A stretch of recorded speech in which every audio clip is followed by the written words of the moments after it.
You're listening to Kayak Flyer with your host, Sean.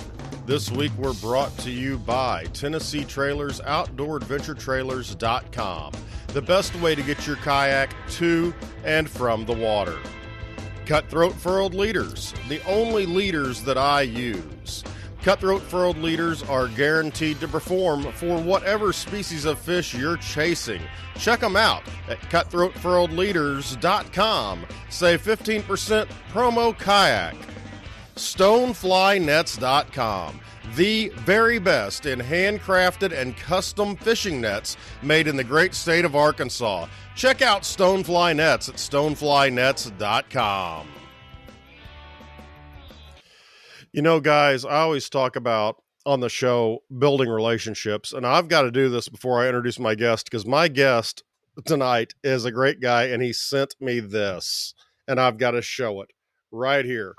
Big ass beer from our mutual friend, Big Nose Kate Saloon in Tombstone, Arizona. And for those of you that don't know, Doc Holliday's girlfriend, Big Nose Kate, he actually met in St. Louis, Missouri.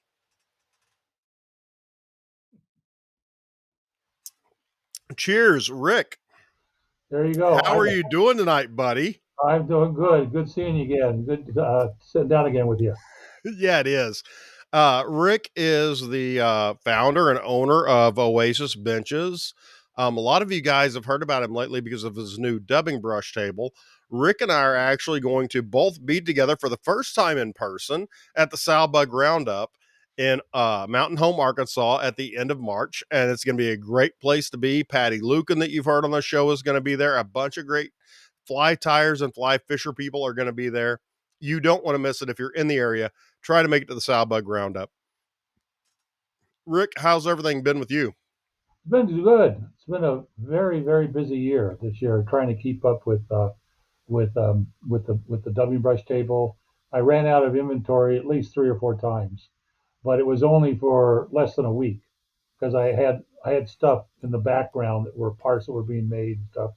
The way I do this, I make all the parts first, I lacquer everything, and then all I have to do is assemble it. So and I'll make like 50 or 60 sets of parts at a time, and then I usually assemble about 20 at a time, so I can make like 3 different assembly sections. But it doesn't take long to assemble them. But it was just crazy. Then of course, real quick, though, I have another job. I don't know if you know that, and that job is keeping me really, really busy. I started that about 16 years ago. I thought it was going to keep me busy in the winter winter months the summer months, but it's been a year-round thing. That new job, it's going crazy. But every spare minute I get, a lot of time on weekends and stuff, I'm down in the wood shop working on. I've got 30 different products we manufacture, not just a dubbing brush table. So thank God, a lot of those other products they've slowed down a bit from what they used to be, 20 years ago when I used to sell to Bass Pro and Orvis. A lot of people have those Oasis fly tying benches, and you only need one fly tying bench for the rest of your life.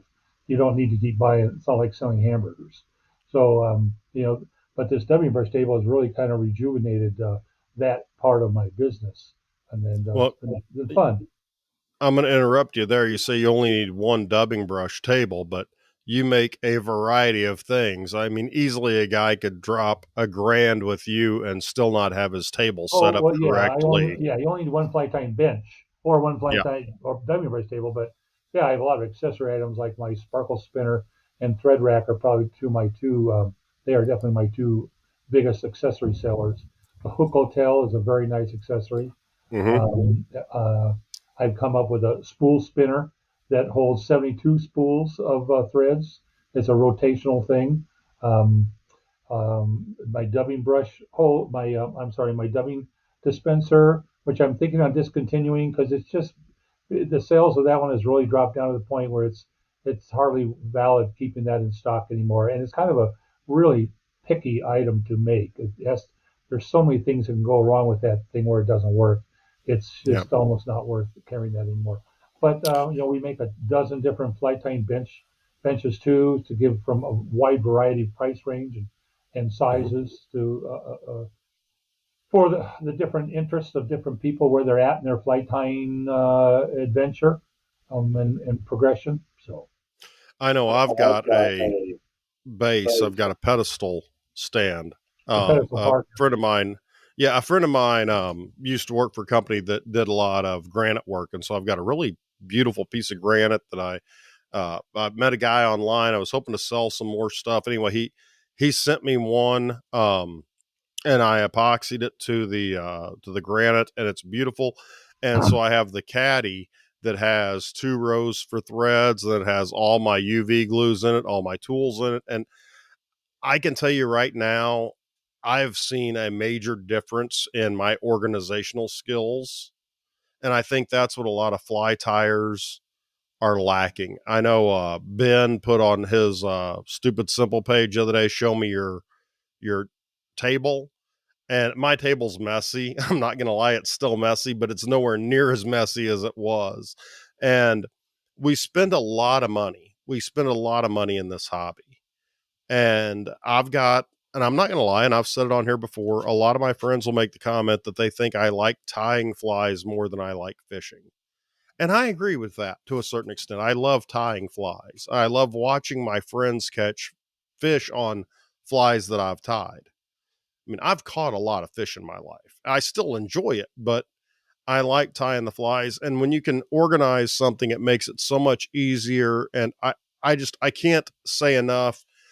If you're a DIY guy, you're going to spend a lot more time and a lot more frustration as opposed to looking at the things that Rick has at Oasis. Yep. I mean, that's the nicest way I can say that. But one of the things we're going to talk about tonight, I know it was one of the first things we talked about because we're going to talk about the Sowbug Roundup here in a little bit. But the dubbing brush table, you have, and I've been lucky enough to get one. I appreciate it very much. I love mine. I've been working my way through it and working with it. And then I was telling you pre-show, my 17-year-old daughter's boyfriend was over here the other day, and he's a bass fisherman, so we've got to give him some slack. But he was curious as to what the dubbing brush table was, and I showed him how to make one, and he made an absolutely beautiful one. His first time after seeing somebody do it. It's so simple, and it saves you so much money when you look at buying an EP brush and how much those are. You can save so much money making your dubbing brush, and you can make them in whatever color you want to. You're not limited. And I'm going to go ahead and give a plug out to the mad scientist here. His stuff is so economical that it's a no-brainer when it comes to making big flies or even small flies that need to have like any kind of game changer. I think it's great. Yep, yep. And you know, you got either my second or third lemon brush table I ever shipped out, and it was Yes. so funny because you did an open box thing, and I could, as you were very impressed when you cut open the tape and you took up the flap and it was packed with styrofoam peanuts. You were so impressed, and as you started to pull it out, I could see a look on your face, and I said, "Oh, oops, oops." So one of the ends had gotten broken in shipping, Yeah. and after that, I went to a little bit bigger box, but I went from 2 screws to 3 screws, and I Yep. went from 1.5 inch to 2 inch screws, Yep. holding that in. So I haven't had a problem with shipping. I think I've had one or two of those brackets at the top that have broken in shipping. I had a customer also recently that went to Barrow, Alaska. That's the northernmost part of Alaska. Took like 3 weeks for him to get it there. And when he got it, he was missing two parts. He was missing the table and the handle crank end. They were not in the box. So somewhere along the line, a box had been opened, Yeah. or something had fallen out, and I don't know what had happened, but I had to send them up the two new parts right away. But I've sent a number of them overseas and had no problems. Other than it takes forever. One guy in Italy, it took him 2 months to get his dubbing brush table. Right, so two or three to Italy, a couple to Sweden, one to Norway. I just got a guy the other day wants me to send him a quote for Indonesia to ship one over there. Send a number of them to the UK, a lot of them up to Canada. Well, and I say a lot, I say maybe 12 or 15 of them I sent Yeah. up to Canada, So Well, the interesting thing is, and you and I spoke about this on the phone. I normally shop with Dooley's Fly Fishing. You can save 15% with promo code kayak at Dooley's. But I was actually in St. Louis and I swung by Feathercraft, and I had missed our conversation. You're going to be supplying to them eventually. And I thought you were already there. And I asked him about it. And this young guy working behind the counter, he was like, "What?" And I'm like, "Oh no, I think you guys have them." And he's like, "No." And I called you and you're like, "No, they haven't gotten them yet, but you're only giving these through Feathercraft and one other supplier when yeah, you start sending them out wholesale, right?" I right now I'm just sending them directly through my website. I don't Right. have the time to make the numbers I would have to do to sell them at a Okay. wholesale price. Okay. So I thought you were looking at Feathercraft for that at possibly, one, may they possibly. would be the first. I've sold to them for over 30 years, Yeah. so that would be if I do wholesale, that would be the first company I'd go to. And Jay Stockard, I've been selling to him for maybe a dozen years now. But I am younger in my career when I had 4 or 5 people working with me, and I was selling to Bass Pro Shop especially. We were just cranking them out as fast as we could at wholesale prices. Yeah. And now later in my life, when I'm looking at retiring here, probably in the next year or so, I just don't want to do that anymore. I just Yeah. sell, so I might not end up ever selling these through anybody else other than direct through and that way I can make a little bit better margins and I can keep my retail prices down as opposed to jacking my wholesale price up, which then jacks up the retail price and makes it so. I mean, things are a lot different these days with the internet and everything than it was 30 Yeah. years ago. Even Yeah. And even people, Yeah, go ahead. uh, I was just to say, people can find you. You can go ahead and plug your website. So if anybody's curious to look at your stuff, they can go find it right now. Yeah. And So it's Oasis. Your website is, OASIS, yeah, yeah, benches.com. I got, I'd been making the benches for 5 or 6 years when the internet first started. And I remember my first computer had like 4 gigabytes and I thought, yeah, wow, that's a lot. And my buddy yeah, just bought one that had 6. And wow, so, and then I got up my first website. Well, the mad scientist, made my yeah, website 25 plus years ago when he was doing that. He'd gotten out of doing materials and was designing websites for a few years and gave that up because people weren't paying him for his website design. yeah, So he went back into, thank goodness for all of us, he went back into flight time material distribution and manufacturing. So, yeah. but he was a big help way back when I first started. And I know he's a friend of both of us. And he's actually tying his dubbing brushes on your table. Yeah, yeah. Yeah, his first, So he's the one I made at this W brush table. It was last March, well, almost a year ago, and I started getting some W brushes from him, and I thought, well, these are really cool. And so I started doing some researching on W brushes and looking to see what people were using to make them. And then I thought, I think I might come up with an idea to make a little bit better W brush table than what I've seen out there with some different ideas in it. And so I called the mad scientist. Won't mention his real name, no, we and can't. talked to him. We had, he'd send out the mafia after us. So, Yes. and I asked him, what do you look for? What do I need to do in a dummy brush table? And I even came up with a few other ideas that he hadn't mentioned, but he gave me the general parameters of what you wanted to see, and so he was a big help at the beginning. I have a new addition. I just this last week, in fact, this afternoon I was down in the shop trying another version of a new edition. I'm making the Dublin Bush table, which I'm going to be making that typically non-spinning end that everybody hates on most Dublin Bush tables doesn't spin to a free wheel ball bearing. And so let me kind of go over that real quick. I was going to bring out, I've got a couple Dublin Brush tables sitting right here. I'm going to talk about the parts and then just show you what one looks like for those of you who haven't seen one yet. And I just hold it up here for first. So it's basically got a ball bearing end on this end, which is your main spinning end. That's what really gets the wire turning quickly. That's got a ball bearing in here that makes it spin very freely. And over here on this other end, which most W brushes, it's just a hook, maybe with a spring. which is important to take up the tension as your wire starts to twist. It becomes shorter and shorter, and if you don't have a spring on there, it's going to get so short eventually it's going to break your wire. So this has a little spring right in here that compresses as the wire starts to shorten. Okay, and then you get this hand crank on the end, so you can counter spin it, which is better than nothing. It's not nowhere near as fast as the ball bearing end, but it helps to wrap up that typical non-spinning end that most people have issues with, and just takes forever for that end to start spinning and tightening up. So I've come up with this just this last week. In fact, this is the prototype. This is the very first one I did. This is your normal end on the right side that you would spin, but now here on the left side, I've got a ball bearing end too. So it'll spin up both sides of the dubbing brush very quickly. And then this was the one caveat I kept thinking, how am I going to make it so I can still have a spring in there? And I mean, after you see it, you'll go, oh, what a simple idea. Well, of course but until you get the idea on how you're going to do it, and then it looks really simple. But I just put a spring inside. This is brass tubing. In fact, I even thought of the idea for a while. I was going to get a wood dowel and drill out the center of it, which would Mm. be to make it mechanically and perfectly would be a challenge. But then I thought, oh, I could use a brass tube that would still be half inch outside diameter.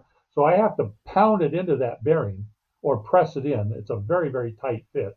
And then I just have a spring here that has a hook on this end that's just hooked around the end of the tube. I put these red caps that I started putting on this end quite a while ago when I found these. It actually gives you a little bit more grip when you're spinning and a little more comfortable than just spinning the wood itself.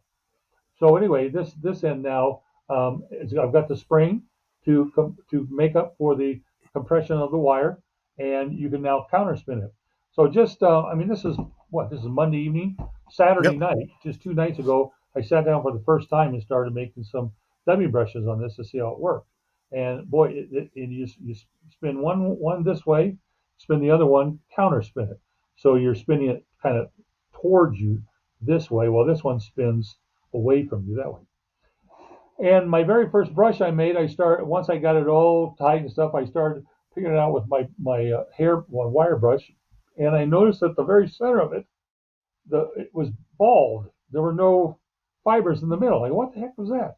And then I started thinking about it. Well, what had happened is when you have two ends of wire, this is physics beyond me. I just learned it through practical experience by doing it. The very middle of that wire doesn't twist up because this all twists up, but they don't have enough, I guess, tension or fight to go one way or the other. So it just stays bald. It stays empty. So what you got to do is at some point you got to stop spinning one end and just keep spinning the other end, and then that finally it fills in that middle section there, and then you brush it. But I You just know, in fact I think this might have been, I don't know how well you can see it. This was the first. I think that was the first one I did, but there was a bald spot somewhere around here in the middle that I didn't like. That and then I did another one with a little bit heavier, a little thicker layers. And then I did this was a pink core with a hot yellow outer with some red um, flashaboo into it. So and then this was a kind of a sucker color. I did 2 shades of brown with a couple different kinds of flash mixed in with it to give it a little. So those would be some great game changers someday. So. I'm gonna say this. I was on the dubbing brush. I can't remember the exact name of the Facebook page. I'm sure you do. The dubbing brush On Facebook, page. it's Yeah. called Dubbing Brush Fly Tying. Yes. Put Dubbing And Brush there Fly Tying. and everybody was talking about which way to spin your table. And everybody was saying spin it overhand. And I Right. put my hand on the bottom of your table and I spin it back toward me. Oh, the And top of it towards yeah, you. yeah. Yeah, that's fine. Yeah. Oh, it works just fine. But it was funny that there was actually a debate over which way to spin it, and I had to get a giggle out of it because I'm sitting there going, well, you just spin it one way. It really doesn't matter. It Yeah. really it doesn't matter. We have left-handers and we have right-handed people. Yeah. They still get the job done. I just I sometimes I really I kind of chuckle because I've been doing this for a long time, like you have, and the mad scientist has, and so many people have, and then we get these guys that are new. And when I started, there was no internet. You had Yep. books. You know, you were lucky enough to find a T1 line or somewhere something that somebody had posted, and you could print out on early internet, and so fly tying was very organic, I guess I could say, which is horrible for a person like me that Legos go together in one way, and that's the way they do it.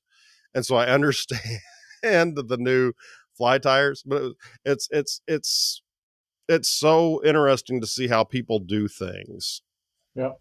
That W Brush fly tying group, I think it's got almost 5,000 people that are Yeah, signed up with it. Ryan McFall is the administrator for it. He was one of the first ones that got my table, and a month or two ago he did a really nice video making three different kinds of diving brushes with that table. yeah. So, Now, for people that have never made a dubbing brush before, and I saw dubbing brushes and I thought, oh, I can DIY my own table, and that failed miserably. Um, I don't even want to talk about it. It was horrible. I thought I needed to have a drill. I thought I needed to have all these different things, and the amount of money that I put into it was just a giant waste of time. But when you're talking about, and I hate to talk economy, but I'm talking economy because this is the time of year when new fly tires are starting to look at things. And so that's why I'm discussing that. What fibers do you prefer for dubbing brushes? Are you getting stuff? Are you getting like Congo hair for a mad scientist or big bait fish? I mean, what is it that you're using? Are you using EP fibers? What are the fibers that you like to use? And give us some examples of some fibers that you can use for a dubbing brush. let me first preface this that I am not an expert in making diving brushes.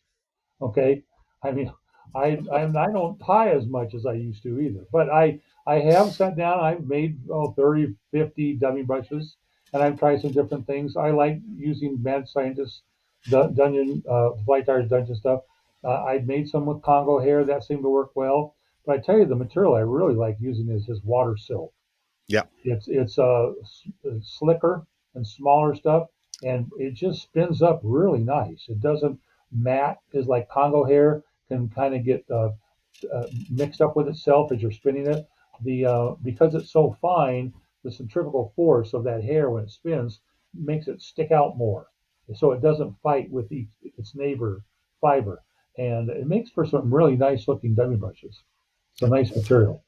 Well, I know the mad scientist sent me a very large dubbing brush, and basically it was, from what I can tell, it's a 3/0 hook that he sent me, and it was like two wraps of a dubbing brush, and I mean it's probably 8 inches wide, and so it makes a beautiful minnow. But he put some red dubbing in the middle of that, and so where it wraps up, you've got a bloodline or gill plate, and it's beautiful. And the beauty of it is you can make whatever you want. You can make Mm-hmm. it look however you want, and that's, I think, for a lot of the veteran guys, they understand how to do this, how to understand to lay things down before they apply things on top. But especially for the new guys, this is something where you can really experiment and see if you want to put like a rainbow trout together. You can use a layer of pink dubbing shorter down the center, and then you can lay a silver dubbing across the top and bottom, and you can get something that looks more like a baby rainbow trout in a game changer, That's the or whole even thing on a about hook. That's the whole thing about fly tying and W brush making is the same thing. It's such a creative activity, and I think that's why it got so many people. I hate to use the pun, but hooked onto fly tying. It's just your creativity is there's no bounds to your creativity and what you can do. You definitely learn by watching what other people are doing, getting ideas, and then making twists on those ideas. Whether it's fly tying or making dummy brushes, it's a lot of it's the same thing, same creativity juices that have to get going. Yeah. Now, you were a band teacher in your Uh huh. former life, Uh huh. and you still play music. Yeah. Do you see any comparisons in music and fly fishing? Oh, I don't know. Music obviously is an art, and so is fly fishing. So I guess those there could be some direct parallels. I've never really thought of that question before. I definitely thought of creativity. To be a good musician, you have to be creative to some degree. And I don't. I was just talking to somebody the other day about this. I don't know if my creativity came before my musicianship or my musicianship came before my creativity. I don't know, but they both work hand in hand. You Yeah. know. Sometimes I think about fly tying, sort of like jazz music, and I'm not a jazz aficionado by any shape or imagination, but sometimes that you look at a fly and you look at what somebody's done and you tie it and you make a change here, or maybe you just feel like you're going to make a change. And a lot of new fly tires, I mean, I'm the guy who gets onto my kids for not following the directions on the Legos. I mean, I'm Hmm. that guy. But the only really creative release I have on that is with fly tying, where I say, I think I'm going to take a chance on this. And I Hmm. found that it's been really, really exciting. And I'm just I'm lucky enough that I can do those things when I'm fly, because I've got friends that if I have a fly that's bad, I just give to them. Yeah. You Uh, know. and they don't care. Yeah, they're They happy to still get catch it. So fish. I get to make a lot of mistakes and still keep friends. Yeah. Yeah. So the Sowbug Roundup is coming up, and you and I are going to be hanging out. Um, Patty Lucan is going to be there with us. She was on a past episode. A lot of great folks are going to be there. The Sowbug Roundup is held at the end of March, and it's in Mountain Home, Arkansas. So, can you tell us a little bit about your table you're going to have set up in case anybody can make it to the Yeah, Sowbug? I've been wanting to do this for a few years. I've kind of had my eye on it. It's still about 1,000 miles from where I live, so it's going to be a 2 day trip to get there. And I Yeah, it's earlier in my bench career, I did a lot of shows. There was a yeah, period it's about 3 or 4 years where I did two or three, four shows a year in the Western United States. You know, in Denver, Salt Lake City, uh, Anaheim, the Bay Area. Uh, and once I went to the one in New Jersey, and once I went to one up in Seattle. Those were long, long hauls. But this one is not look too bad. And what I like about the Sailbug Roundup is it's strictly a fly tying affair. It's not a fly fishing show. So all the people there are going to really be fly tiers. When you go to a fly fishing show, there's a lot of people that they don't tie their own flies, and so they're not really customers of mine or would be want to be customers. So this is going to be kind of an interesting affair. They say before COVID they were getting 1,000 people that would come to this 3 day event. They would have 300 or 400 fly tires. They rotate them through 75 at a time. So at any one time, they'll have 75 flight tires tying at tables. You just walk around and see what guys are doing, ask them questions. And so it's just a great. These shows are just the best learning experience. When I was younger and I was going to the FFF, I was a guest flight tire at the FF. It was then the FFF. Now it's FFI in the mid '90s for about 5 years. For about 5 summers, I was one of the guest flight tires. That's a much smaller but type of event. The Salbug is there's going to be a lot of tires at this thing, so it's going to be a lot of fun. I've got a yeah, I've double been booth. There was one gentleman who unfortunately passed away a year or so ago, and he made rods. And there was a local, I think it was a local person, passed away. So they had a couple booths. They don't have a lot of vendor booths, only about 20 vendor booths, and I've got two of them. So I can really, with two booths, I can really spread out, have a lot of room for storing inventory, and I put all my benches together so you see what they look like when they're assembled, and I could easily use two booths. Yeah, and I'm just going to be wandering around handing out business cards to get new guests on the podcast. So if you need any help with them, There you you go. can let me know. There you go. Yeah, I've gotten a few people for you on your podcast. So Oh, these are people I you met back when I was doing the shows many years ago. yeah, I got to be you've good been friends with them. you've been absolutely great with helping me with guests. I mean, it's so funny, and then this is the relationship building that I'm talking about. And in the flight tying industry, I think this is the best thing you can do is have good relationships. Yeah, And yeah, you've sent me so many great guys. I mean, Adam from Muskie Town, absolutely wonderful guy. And you guys can go back and listen to his episode. Super cool guy, just awesome episode. And I you wouldn't did have had him if it wasn't for you. you did over a 2 hour episode with Jack Dennis. Yeah. And Yeah, I'm going to try and get Jack again.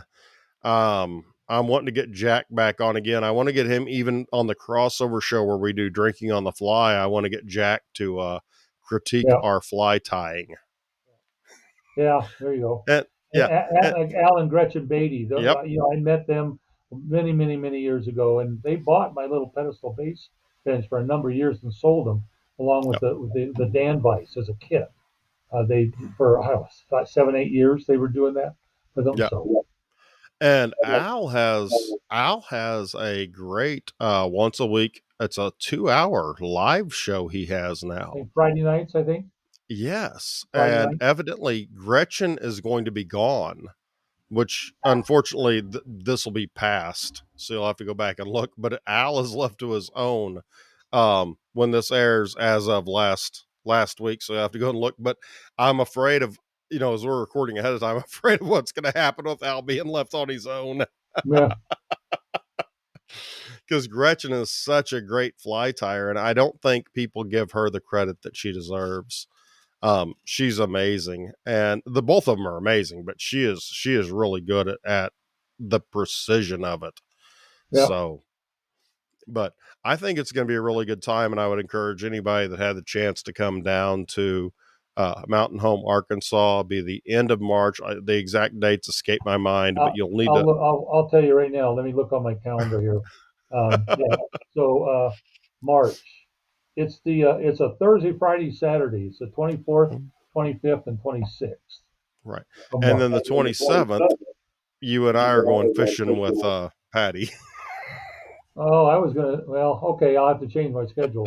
I was gonna start driving home that day, but I think that's the day Patty's going to take us out fishing at her okay, private spot. okay.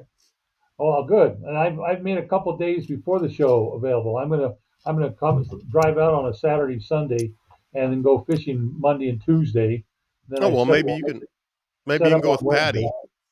Yeah, well, maybe. Maybe you can go ahead of time. That way, I don't have to catch all the fish out from underneath you. Well, okay, there you go. We'll try and leave a few for you.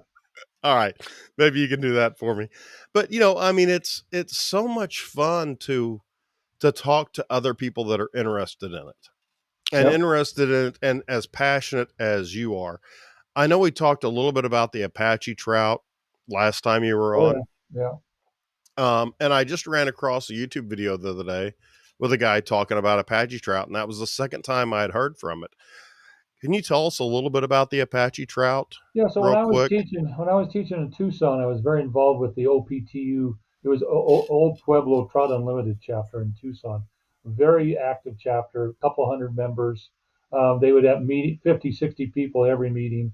They were doing lots of conservation and recovery stuff up in the White Mountains, which is kind of central Arizona, kind of northern half, but central. And the Apache trout were on the endangered species list. And there was a couple streams in particular that we really focused in on, creating better habitat, creating some fish barriers to keep the rainbows and the browns out of those areas. And now, well, this was probably 15 years ago, the Apache trout was taken off the endangered species list because of the work we had done then. And then I got laid off there in Tucson as a band director. They laid off 250 teachers that year, so the others could get their pay raise. And that's what brought me down here to Sierra Vista, where I've been for 30 plus years. But We have a little chapter here. It's a much smaller community, not a lot of fly fishermen in our area. It's in Sierra Vista, but we have some mountains out east of us called the Chiricahuas, and they have been historically known to have held Apache and Gila trout, many thousands of years ago. So I've gotten to know Zach Beard with Arizona Game and Fish, and I've had him down and talked to our club a number of times. We have once a year they used to have with COVID, they stopped doing it, and I hope they'll start it back up again. But they have a native trout summit every spring. It's an all-day affair, and they have oh, 15, 20 speakers come in and give different talks about where they're at with the Apache trout and what they're doing, what projects they're working on. It's really a good one day event. So I got talking to Zach about wanting to get maybe looking at the Chiricahuas for reintroducing this. There's some very small streams up in there. So last spring, I took three of our club members. We went over, and it was a kind of a crummy day. The weather was a little bit unsettling, windy, cold, a little bit of sleet here and there. But we were going to go look at this creek called Turkey Creek, which was one of the creeks they were thinking on maybe using. And one of our members is retired game and fish, worked for Arizona Game and Fish for 30 years, big time hunter, fisherman. He volunteered to hike that length of that stream because we could drive to the top where the road crossed it, and it started just a few hundred yards from where the road crossed over to Turkey Creek, and then went down into this canyon. And John got caught in a really scary situation where he had to take his walking stick and throw it back up the hillside, get it on his because he'd come up to a cliff, and he kicked a rock over the side and heard it hit the bottom 2 or 3 seconds later. Hmm. And there was no way to get around this. It was very remote, very rough country. He crawled out of there on his hands and knees, grabbing what bushes he could till he got to some stable ground. He was on decomposed granite. It was a pretty scary situation. We finally met up about 3 or 4 hours later, he finally made it down to where we were at. We were only 2 miles from where we dropped him off, but he had basically had to go all the way back around. And we showed them some pictures we'd taken of that stream down below. And as soon as they saw the pictures, it was very, very skinny water. And they said, well, we're not doing that. So we got Turkey Creek kind of taken off the slate. So they were originally looking at doing the North Fork of Cave Creek, because there are some rainbows in there, and they've been in there for decades. I've heard stories of rainbows in there ever since I've been here, way up in the upper reaches of the North Fork of Cave Creek. But then this last year they've kind of changed. Now they want to look at the Central Fork and the South Fork of Cave Creek. I haven't heard exactly why, but I think because the rainbows are already in there, it would be much simpler if they could find a stream that didn't have any fish in it at all. So if they can find a stream that's got ample water in it, which these other streams do, I think they're going to do that. So what they do, this is really interesting. They have to make sure there's no trout in these streams before they put these. What they want to do is we're going to put Gila trout in there, which come from the Gila Mountains over in New Mexico, just 150 miles east of us, east of the Chiricahuas. And if there's any rainbows or something in these streams, they will hybridize with the Gilas, and they don't want that. They want to keep these strains pure. So they do a DNA analysis. So every 100 meters or so, they'll take a sampling of the water, the entire stretch of the creek. Ooh. And maybe it's 500 meters.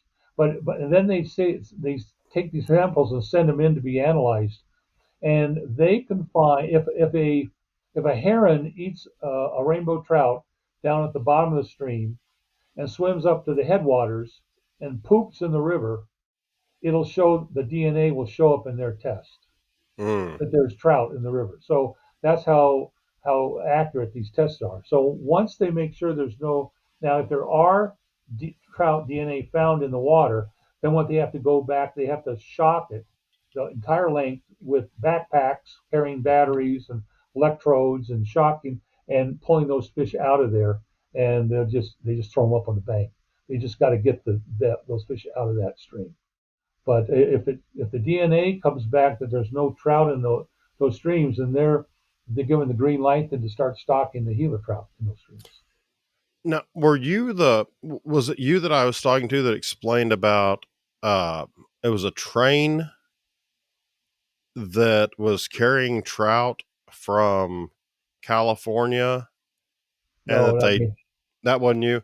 No. I've heard a story about how some of the trout got put in and there was a train and the train something happened to the train and they dumped some of the trout into some of the rivers and that's why you had rainbows and some of the Yeah. that may have been now I know where that was I think that was in Missouri. It messed up in Missouri. That may have been where it was. It wasn't you that was telling me that then. But if you're one of But the ones that, the rainbows were brought in on train car for a lot of these places for sport fishermen. yeah. Well, if you've been listening to Tom Rosenbauer's podcast lately, they've been talking a lot about native species. The goods, the pros, and the cons. And Hmm. one thing I will say: this stream, historically, they say because of the way streams used to be connected, and in earlier seasons when things were cooler, these fish could migrate from one mountain. We call them sky islands. You have the desert, and then you'll have this island, this big mountain range that goes up to 10, 12, 11,000 feet, and that's called a sky island, and it's very different ecologically up there at the top than it is down at 4,000 feet where it's a desert. Yeah. But earlier in earlier days, these streams were all interconnected. So that's why they say they believe very strongly that these streams up in the Chiricahuas, which is in southeastern Arizona, the Chiricahua National Monument is there. If you like interesting rock formations, that's a very neat place to go. Is the Chiricahua National Monument in southeast Arizona. But these streams we're looking at are in the southern stretches of that mountain range where Cave Creek is found. Yeah. And to talk about Arizona, what was your temperature today? Oh, yeah, we're in a cold, we got a cold front coming through, man. It's like as I was driving home today, it was 53 showing up in my car. I don't know Hey, why so we're I've friends. lived in Steamboat Springs before for 4 years, so I have a good idea what snow and cold is all about. Yeah, So we can't be friends anymore. no, yeah. I mean, this time of year, our average days are in the 60s, Um, maybe low 70s. uh, It's uh, it's nice. I'm at 5,000 feet, so it's in the summer it doesn't get as hot here as it does in Tucson and uh, especially Phoenix. It can get hot, but not like up there. And the I'm winters, though, we get below freezing very easily. I'm at 300 feet, and if I go downtown by the Mississippi River, I'm at 200 feet, Wow. and Well, it is still it is horrible. yeah. Well, you're way north. You're the closer Oh, to Canada, that's for sure. Where all that bite stuff your comes. tongue. I'm closer to Mason Dixon than I am Canada. We a couple of years, well, no, about 10, 12 years ago, we had a cold front come down from Canada. It did not get above freezing for 2 days, and at night it got down to 3 degrees 2 nights in a row. That was dude, extremely rare for southern Arizona. we've had a month and a half that it never got above freezing. Yeah. This is why I say, and you'll have to excuse me for this, but why my family would have come and crossed the river and then said, "Yeah, I want to live here," blows me away. And progressively, every generation, my family has moved further south. And so I'm hoping by the time I retire, my son's going to be in like northern Louisiana. You know, Gotcha. Gotcha. we're as close to Arkansas as we can possibly get without actually moving another 100 miles. But Yep. it's one of those where you go 10 miles south of here and they have the signs that say bridges may freeze in cold weather, and where I'm at it's like, yeah, you're on your own. So you went on a fishing trip to Aruba. Yeah, it was actually more of a vacation. And Kathy and I went together. I threw a rod and a couple reels and some flies in the suitcase. And when I got there, I did a little research. There was one fly fishing guide in Aruba. It's not like Belize or Cancun or Cabo where there's just lots of fish. Um, and in fact, we were 17. I think it's 15 or 16 miles from Venezuela. You could see a mountain on the horizon And they said that's Venezuela right there. So it's very south. It's a deserty island. It's not like a tropical type island. It looks a lot like Arizona, except it's surrounded by water. It's the only difference. So the year round, really nice temperatures. That's why it's so popular. But they have some tarpon there, especially baby tarpon, some snook, and some bonefish. So so I hired him. He took me out for about 4 hours.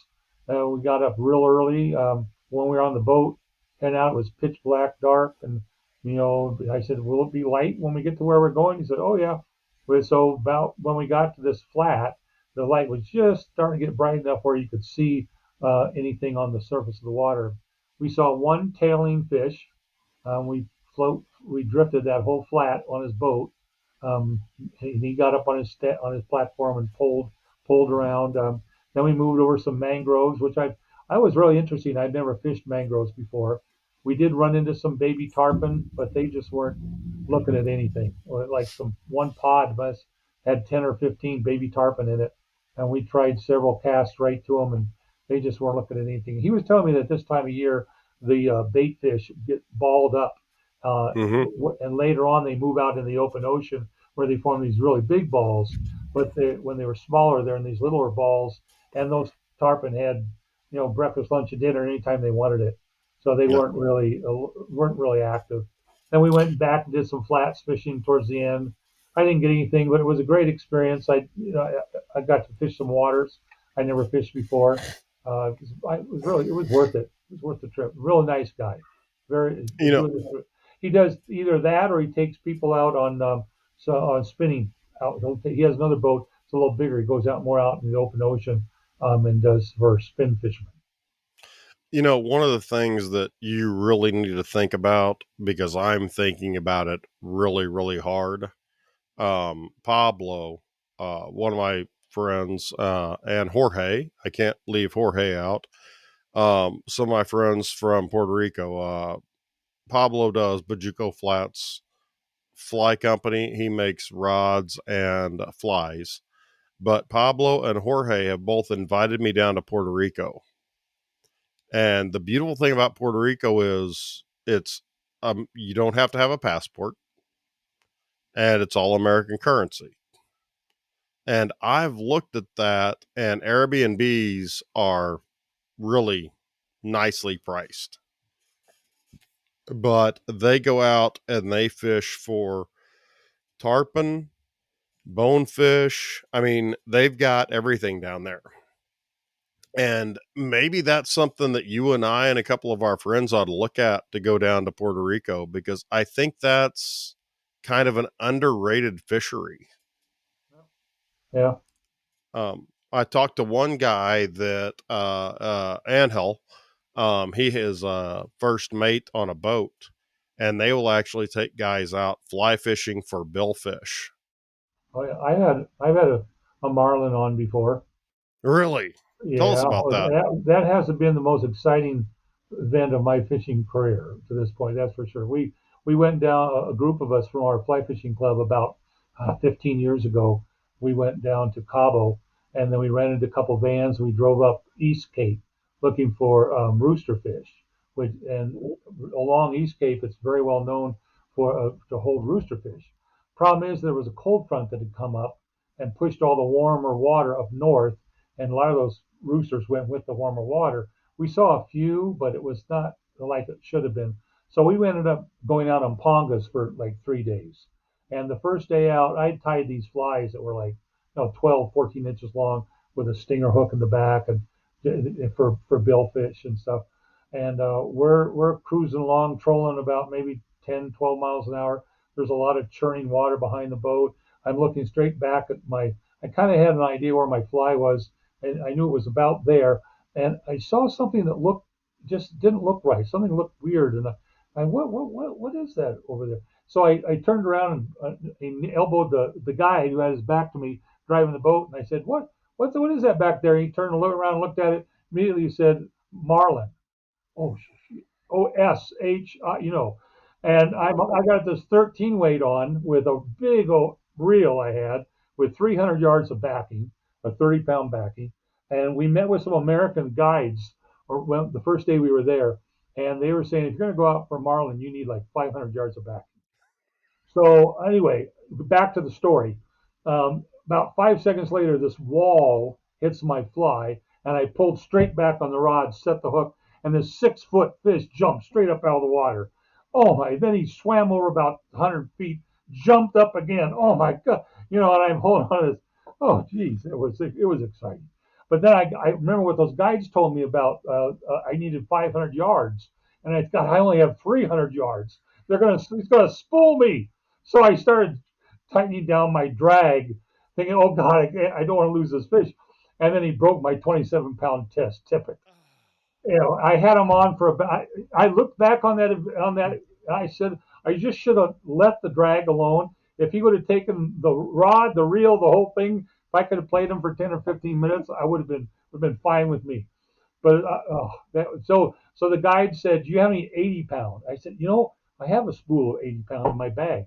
He says, tie some of that on. So I yanked off about 6 foot 80 pound, tied on another one of those flies, and about 15 minutes later, I hooked a 24-pound Dorado. And another one of these, jumps, 6 feet out of the air. Then 2 seconds later, he jumps to the right, like 400 feet, jumps again, and then he's flipping and flying and we're fighting this fish. And I had him on, probably got him to the side of the boat within about maybe 10 minutes. We had him by the side of the boat, and I'll never forget this. I'm looking straight down the edge of this boat in this crystal clear water, and he's on his side, and he's probably 10 feet below me. And I swear there was a neon sign in the water. It was just the most beautiful fish. And we got him up. And I said, I want to keep this. I'm gonna take mahi mahi back to Arizona with me. So he gaffed at him, and we brought him on the boat, and he filleted him for me, and I froze him. I wrapped them in tinfoil and towels and clothing. And when I got back to Tucson and I drove around that day, I had to do a couple stops in Tucson before I drove back to Sierra Vista. So they'd been out of the refrigerator for 6, 8 hours, and they were still hard as a rock, Oh frozen yeah. when I got home. So excellent. Oh, and I caught a couple small tuna that were only about 5 pounders, but God, they dive, they go, man. So I've done some. We have some other saltwater fishing. I've done this little place called Puerto Lobos. It's about an hour's drive south of Rocky Point, and there's this rock outcropping that sticks out. And I had a 9 weight rod. This guide took us down there. It was our club outing again, and he was telling us, "Yeah, just stand on those rocks and cast out there." And I hooked 2 5 pound yellowtails and landed Mm, both of them. And God, I couldn't believe how hard they pulled. yeah. There's no comparison on a saltwater fish to a freshwater fish. Yeah. It's unbelievable. I will tell you that I've saltwater fished just enough to know that if you're looking at inches and poundage, go up two rod weights Yeah, because they're so much more powerful. yeah, They're beautiful fish. They're beautiful fish. Before we let you go, I know you went on a nice trip last year, and I want to just talk to you for a few minutes about that before I let you go. About the Platte River. yeah. Pat Richards, a good buddy of mine here in town, and a bunch of some others of us. We've never fished the North Fork of the Platte outside of Casper, Wyoming.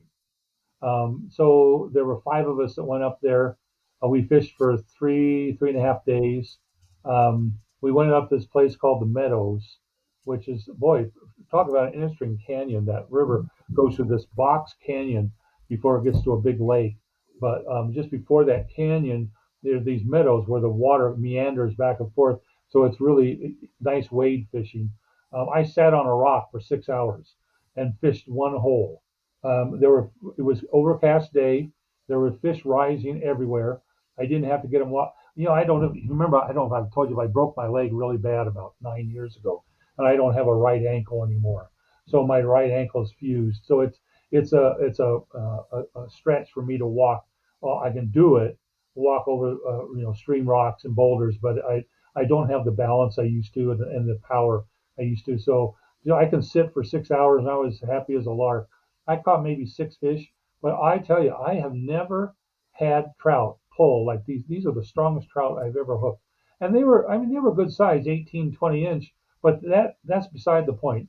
They were exceptionally strong, and it was funny. We weren't catching small fish at all. The smallest fish any of us caught were 18 inches, and we were thinking there are not small fish in this river. So the last day we did a float trip, and I don't know who came up with the idea, but it said let's have a who can catch the smallest fish award because nobody was catching a 6 or 8 inch fish, you Yeah. know. So I caught it was tough fishing. It was you had to keep your eye.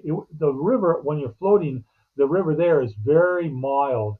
There are no rapids. It's almost like you're fishing a moving lake, and you're looking at your strike indicator, which has got 2 or 3 nymphs straight down below that strike indicator, five, Mhm. 6, 8 feet down. And when that strike indicator slightly pauses, you set the hook because these fish are just kind of hanging there, and the food will just come right into their mouth. They open their mouth, they take it, and they close. Then they spit it back out when they realize it's not the real Mhm. thing. It's not like fishing the Madison where you get these great strikes and stuff where they'll run over and eat something. So it was a very finesse type fishing. I think I landed 4 or 5, but the last fish of the day, I had this big fish on. We saw him. He came up a couple times, and we thought this is a nice fish. And he was probably 20 inch or so. And I was fighting him, and then all of a sudden he stopped pulling really hard. I still had a fish on the end of my line. I could feel the pull, but he wasn't pulling as hard, and so I was able to just reel them in. I had foul hooked a 6 inch trout on its side. So I don't know if the 6 incher had taken the trailing hook and pulled the hook out of the big fish's mouth, or something happened, but the big fish is off, and now I've got the 6 incher, and so I won the contest. Well, that's And the that was way to like do it. 5 minutes before we got out of the river. So that was a Uh, funny story. But there's that's we're going to go back up there. We've already booked a house the first week in October. Pat was just booked up all of September, so we're booked the first week of October to go up there and try it again.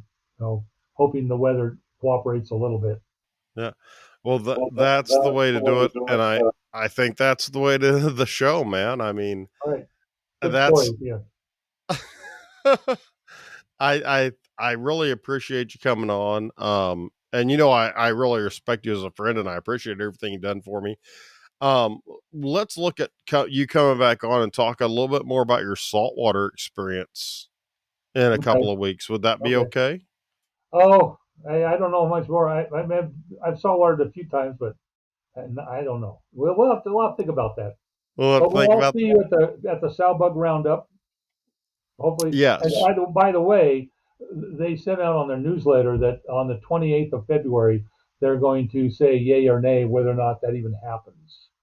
They say we think it's looking good because our COVID numbers are down. So I'm optimistic that they're going to go through with it, but it could get canceled. So just kind of keep tabs on that, on what's Yeah. going on with that. I'm gonna have to because I've already scheduled my days off, and I'm ready to go, and I'm ready to hang out with you and go fishing for a day. Yeah, Honestly, that's what I'm most well, excited that'd be about. fun.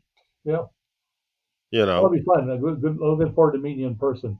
Oh yeah. I mean, how many times have we? I mean, I can't even count the number of times we talked on the phone. Yeah, well, and this is our second podcast. Right. But yeah, let's schedule to get you back on the podcast again just to talk about fishing because Okay, you've got a lot of great fishing I experiences, have a especially lot of with. Yellowstone stories. Oh well, I see, spent 7 full summers in Yellowstone and 3 partial summers in Yellowstone. yeah, and we've got to talk about all the bodies you found that the grizzly bears ate. Yeah, there's some good stories, Yellowstone stories. Yeah, Well, so let's look at getting you back on, man. I'm gonna tell you what, this has been absolutely wonderful. We're gonna go ahead and we're gonna end the podcast right now, and guys, we look forward to seeing you back next time. thanks, Sean. Bye bye. Bye.